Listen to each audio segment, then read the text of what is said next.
Welcome to the Sub 1000 Recruitment Podcast. With so much of the recruitment industry conversation aimed at big enterprise talent acquisition teams, we decided recruiters at smaller everyday organizations need to be heard.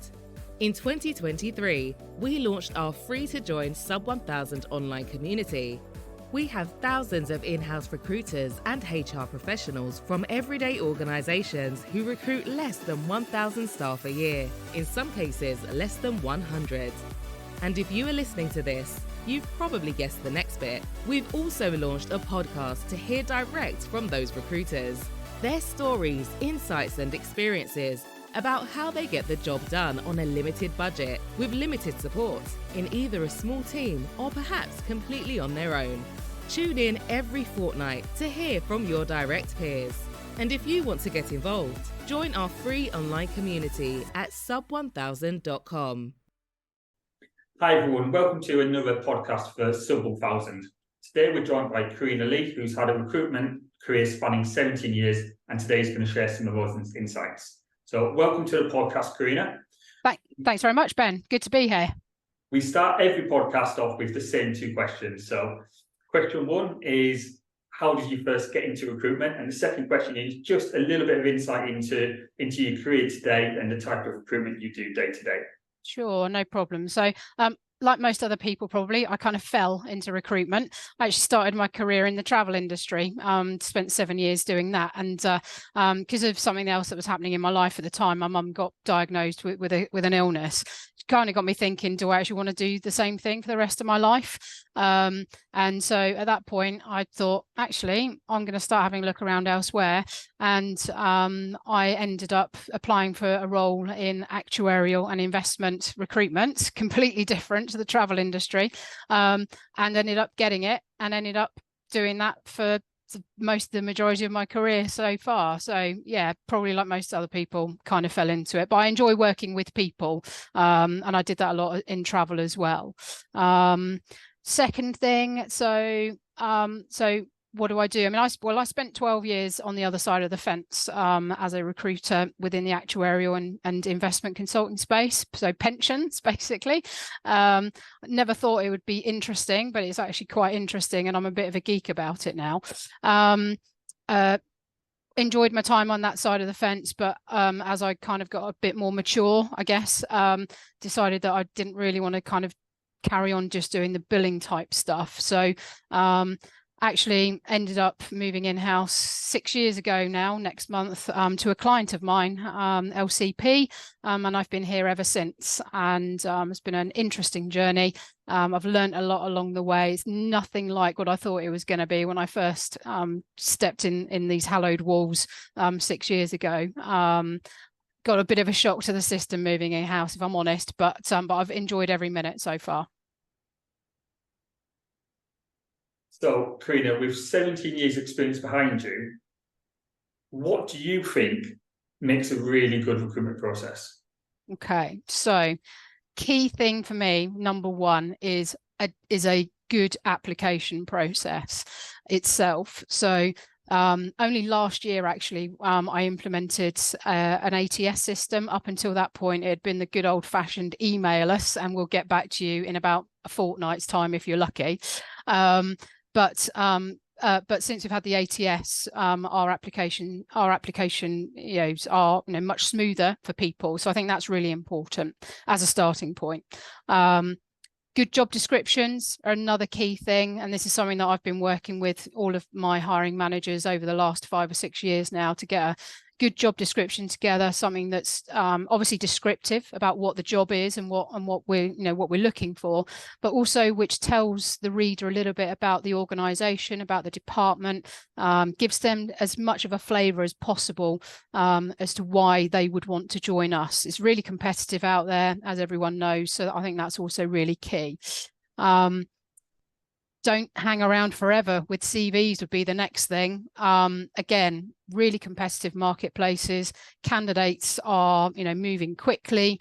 Good candidates have often got several processes going on. So speed and agility in getting back to your candidates, whether they're direct or via a recruiter, I think is equally as important.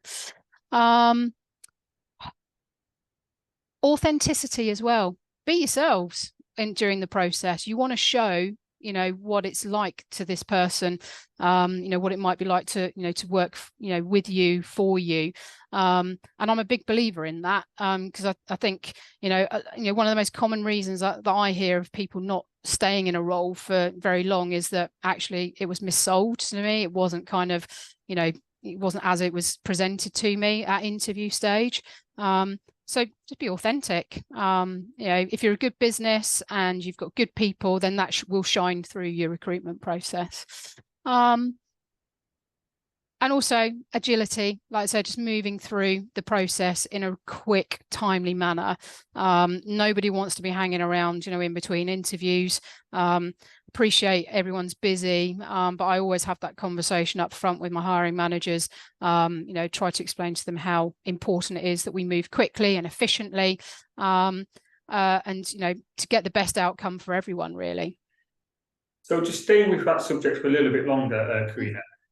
How do you know that the candidates are having a good experience? Do you do anything to kind of reflect back on making sure what you're doing is actually delivering a good candidate experience? Yeah, I mean, I always, whenever a lot of our candidates, you know, do come via agency, and we'll probably talk about that a bit later. But every candidate that I work with directly, I always make a point of checking in with them. You know, certainly at the end of the process, whatever the outcome, I always make it really clear to them that it's really important to me that they've had a good experience with us as a business, regardless as to whether we've offered them a job or not. And so I always ask for their feedback, you know, whatever's happened. We're quite fortunate here. Most of our processes do tend to be pretty agile. You know, we're not perfect by any stretch, but you know, we do try to keep on top of it. So to date, I've been fortunate that pretty much everyone that I've spoken to and asked for their opinion and their feedback has been reasonably positive, but also some constructive criticism along the way. And I'm very open to that. And I think if you talk to a candidate and you tell them that you want that feedback, warts and all, you know, generally they'll give it to you. So I don't really have a metric in place, I guess. But I do, you know, people do leave Glassdoor reviews on our interviews, and generally they're quite positive. So I do use them, but also just talking to them. You know, we're dealing with people at the end of the day. So, you know, so talk to them. So what would you say are the current challenges perhaps being faced in the recruitment world right now? Sure. I'm probably not going to reinvent the wheel here, Ben. I should imagine most people that you ask this question at the moment would be, you know, would give you fairly similar answer. But clearly things have changed since COVID. You know, the world of work has, you know, changed significantly in terms of in office, remote, hybrid. You know, and so that's a challenge for lots of businesses across lots of different sectors. There's been a lot of vacancies as well, you know, since then. You know, I think at various points, you know, we've had the most open vacancies in the UK, you know, there's ever been, and far fewer people in the marketplace. And a lot of people, you know, this is the sense I've had anyway, have, you know, taken stock of their lives since COVID and perhaps, you know, left their industry because they want to do something different or they want a better work-life balance. So that's left a natural shortage as well. And that's on top of that thing called Brexit, which I'm sure we're all pretty sick of speaking about. Super highly competitive. When you've got a good candidate, like I mentioned previously, you know, they've often got 3, 4, maybe more offers on the table. You know, we've succumbed to, you know, counter offers from businesses. No business wants to lose someone who's good ultimately. So the minute that, you know, someone goes to say to the boss, actually, you know, I'm heading off, you know, all of a sudden all the old chestnuts come out in terms of, you know, pay you more money, you can do this, that and the other. And that's been really challenging for me. Particularly in the areas that I work in, which are pretty niche. And also what matters to candidates generally, I think, has changed a lot. It's not just the salary that they're looking at. They're looking at the whole package. You know, they're looking at the hybrid remote in-office piece. They're looking at, what other benefits they're getting as well. So I think that's made businesses have to rethink their general sort of offering. So yeah, those are probably three main things. The other thing that I've seen a big uptick in, and again, this might be because of the sector I work in, but a big number, shift in terms of the numbers of skilled worker visas that we're putting through, which is which obviously not an issue, but it does add time onto the recruitment, bringing people in. So whereby I might usually be able to get someone in a few weeks. If there's a skilled worker visa involved, then sometimes that's pushing that out 2, 3, 4 months potentially. So that's a bit of a challenge as well. But yeah, it's like, so I'm probably not reinventing the wheel, but hopefully there's 1 or 2 nuggets there for people. And if we take a moment to talk about employee branding or maybe EVP, sometimes referred to, it's a big topic of companies having an employee brand. Yeah. Obviously, having worked where you are for 6 years, and obviously going through a pandemic and the hybrid working kind of boom as well, how do you think companies need to differentiate themselves within their employee brand when they're thinking about hiring different generational talent? So we've got Gen Zs, baby boomers, millennials, all active in the market. Yeah, it's a good question. I mean, it's actually an area of which is a real interest to me. The recruitment branding kind of side of things and the EVP stuff. And actually, we've been doing a bit of work around our EVP over the last 18 months or so. I think, how I try to approach it is, looking for our USPs. What makes us as a business different to others in our industry? And we are slightly different in a couple of ways in terms of how we're structured and we're set up and how we're owned. And we don't have external shareholders, for example, and that we push that as a big message to people, that makes us slightly different, makes our culture slightly more different as well, potentially, perhaps not quite as corporate heavy on as what some professional services, financial services organizations can come across as. I guess I go back to authenticity as well. Tell the truth. With your when you're putting together your careers hub. We put ours together last year, and it's a work in progress. I utilize Glassdoor an awful lot as a tool for kind of trying to sell our brand.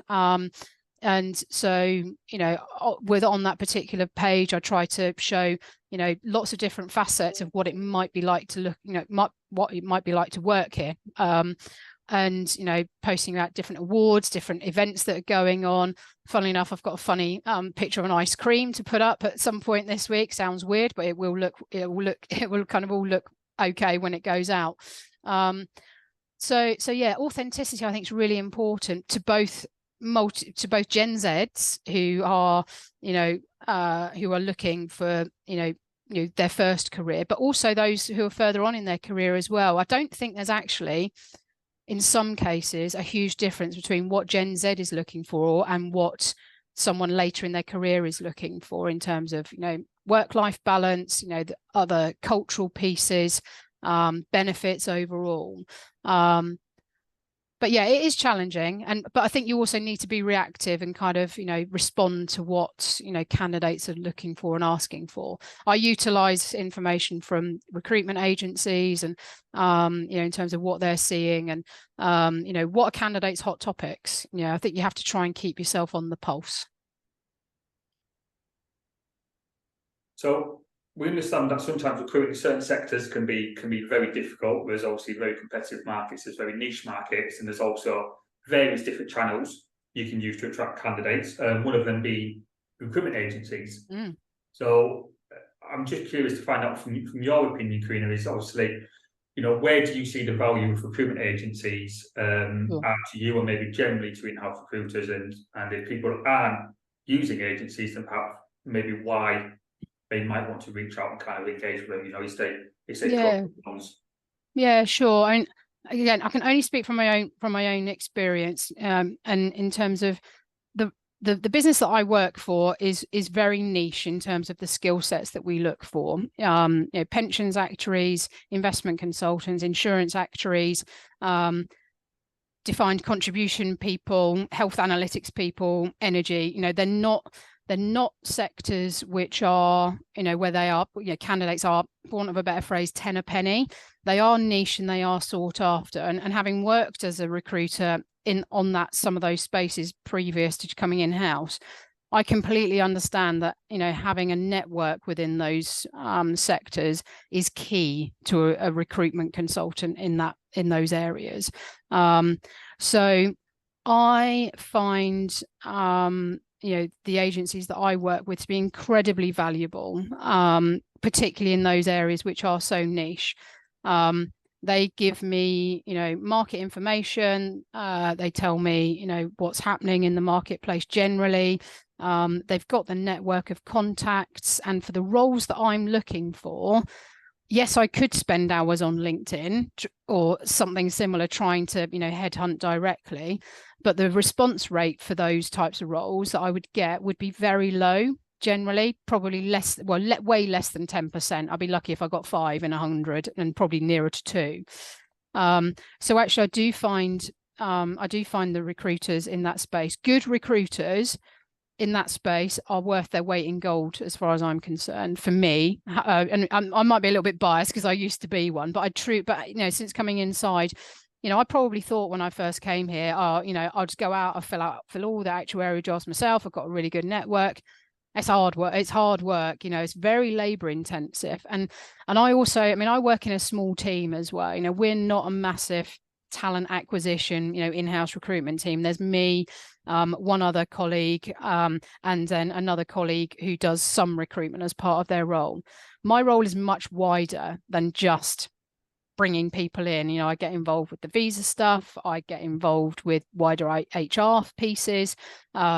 So it's a much broader piece. I had to get involved with the onboarding as well. So I haven't got time, if I'm honest with you. And at the moment, it's not a major KPI for me. That doesn't mean to say that it's not something that I want to look to do in terms of agency fees, but I have to be realistic as well. For us to carry on hiring at the rate we've been hiring, and we've doubled in size since I joined. I need the support of good recruiters who understand their marketplace, want to work with me, not against me. And I'm very happy to give them the time of day, because I know that in return, I'll get good candidates. I'm not going to have to sit through and sift anything. They'll make placements with us, and they will give us information, not just salary information, but all the other stuff I mentioned, like candidate hot topics, information on competitors. They also generally send me through sort of market updates every quarter, DEI stuff.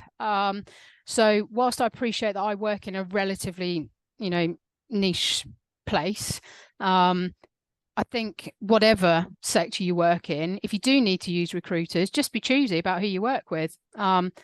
Get the ones on board who understand your business, know what you're looking for, and want to engage with you. I've never had a problem, with any of my recruiters, because I was upfront with them from the start, because they knew my background as well. I made it very clear that I knew what, that I understood the challenges from that side of the fence as well. And I think that goes a long way. And actually having more ex-agency recruiters going in-house, I see as a good thing, because I think we bring that with us when when we move in-house. We bring the understanding as to what the challenges are from the external side, but we can also mold recruitment consultants a little bit as well, to kind of, I've got high standards. I've always have done. They soon know if they've overstepped the mark, but we have a good professional friendly relationship. And we're going to talk now about ED&I, because it's obviously very hot topic, within talent and recruitment. So, Karina, what diversity, and inclusion initiatives have you looked to kind of implement or drive or improve within your current role? Okay, so the first thing that I'd say about DEI is that actions speak louder than words, particularly in the industries that I work in, which is mainly professional services. Because it probably had a further way to go than possibly some other industries. The business that I work for is super supportive, and over the years, we've got our own networks in place internally. So we have a multicultural network, we have a wellbeing network, we have a women's network, and we have one other network which escapes me at the moment. I'll think about it and come back to you. It's a huge, wide-ranging area as well, though, DEI, and I think what some businesses fall into the trap of doing, and I think we've been the same at points as well, is kind of looking at the obvious in terms of DEI, and not looking at the whole broad spectrum. But just to give you a few examples, our graduate schemes, we work with a couple of organisations. One's called Upreach, which focuses on social economic backgrounds, which has been great, really good. The Diversity Project, which is a women's returners to work program within financial services. We've been involved with that. Actually made 2 or 3 hires from that earlier this year. So people returning to work after being out for a period of time. We've actually run our own returners to work programs in the past as well, which is open to men and women who may have been out of the industry for whatever reason. It doesn't always need to be, for family reasons. Someone might have decided to go off traveling, might have been caring for someone else in their family. Whatever the reason is, we've taken on, quite a few people over the years, certainly more than a handful, which for a business our size, is a fairly significant number. So yeah, they're probably the 3 that I can, 3 or 4 initiatives that I can think of straight away. But it needs to come from within as well. You've got to talk the talk. You've got to walk the walk. It's all right to talk the talk, and I see lots of businesses talking the talk, but I do wonder sometimes how much they're actually walking the walk. Disability confident is another one that we're involved with as well. So we are disability confident committed. We're level 1 with that, and we're working towards becoming level 2 in that as well. And that in itself is a huge DEI space. Disability on its own is massive, let alone everything else. So, if anyone is thinking, starting that journey, I guess my piece of advice would be, don't try to do everything all at once, because you won't manage. You won't do it. It's impossible. Maybe pick, a few or 2 or 3 areas that you think that you want to really focus your time and efforts on, and spend a little bit of money on as well if you've got the budget to do so. But yeah, don't just try and do all of it at once. And one thing that I always say as well is that to become diverse, you've got to be inclusive straight away. So even if your first step is to become more inclusive, that will naturally bring its own diversity along with it. So as an organisation, Karina, who I know uses recruitment agencies, how do you drive ED&I initiatives through those recruitment channels to make sure that they're reaching out to diverse talent pools, or willing to consider and have the confidence to send through diverse candidates who might not be on paper something that would traditionally have been hired in professional services before? Sure. And this is the biggest challenge probably, is actually, it's very easy for a candidate when they're applying directly to us to tick yes to the box that asks whether, fill out our questions about DEI and tick yes to the box that says they've got a disability. For a recruitment consultant to have that particular conversation is tough. That's not easy, because the candidate possibly doesn't want to disclose anything, because they may well think, well, if I say something, it's going to kind of put me on the back foot anyway. So I'll just keep it to myself, sort of thing. But about 18 months ago, I actually did a big call. I had about 30 of the agents that we use across the business, not just in the niche areas, but, we do hire marketing people, and we hire lawyers and, various, secretaries, etc. as well. So I held a big call, about 30 of them, like I said, and it was actually about disability confidence specifically, but it naturally, rolled into other DEI initiatives. Just talking to them about what we do, what we're trying to do, what we're trying to achieve, just trying to give them an understanding as to how important it is to us as a business, because recruiters, I'm sure, get told, you know, how important this sort of stuff is all the time by clients. But they really valued, you know, spending an hour with them and talking them through the, you know, the types of things that we're involved with. And I got really good feedback off the back of that, about how much people enjoyed it for a start, how much they enjoyed hearing about what we're doing as a business. We were able to provide them with some collateral to support it as well. All of our networks are on our website, which I probably should have looked at, because then I could remember what the fourth network is. But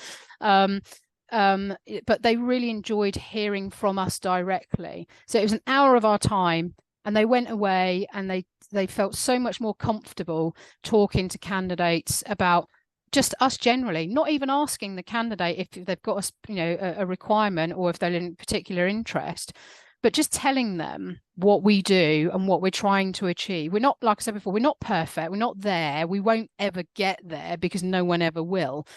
But it gave them a sense of confidence to know that we are walking the walk, we're talking the talk, and we're also walking the walk, which again goes back to the authenticity piece, and gave the recruiters that we work with confidence to be able to talk to them. I probably should do another one with them, to be fair, because it's been a little while now. But so I probably will look into doing that, because it's a good prompt to do so.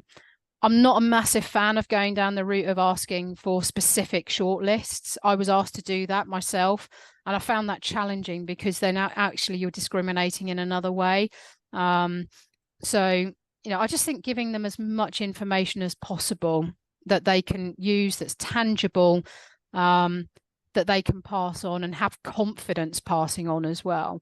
That is the main thing, obviously, with recruiters, that they are the middle person. So they're taking from you your information, and then they're regurgitating it. And there's a little bit of a trust element there as to how much, is being passed across that's accurate. But I am finding that candidates are asking recruiters more and more about this sort of stuff. It has become a little bit more prevalent. But yeah, there's more work to be done. But like I said, it's educational piece, making sure that the recruiters are on board with it, understand it, they know what we're trying to achieve, but that's also not at the expense of a good candidate that doesn't fit within, a particular DEI spectrum. Okay, so everybody, that's the end of the Sub 1000 podcast today with Karina. So Karina, really appreciate your time today. Thanks for sharing your insights and your experience. You're welcome. My pleasure. Good to be here. And Karina is on our Sub 1000 community, so search Karina Lee. Reach out to her directly if you've got any questions or you want to follow up with any of today's topics as well. And again, Karina, thanks for your time. Thanks, Ben.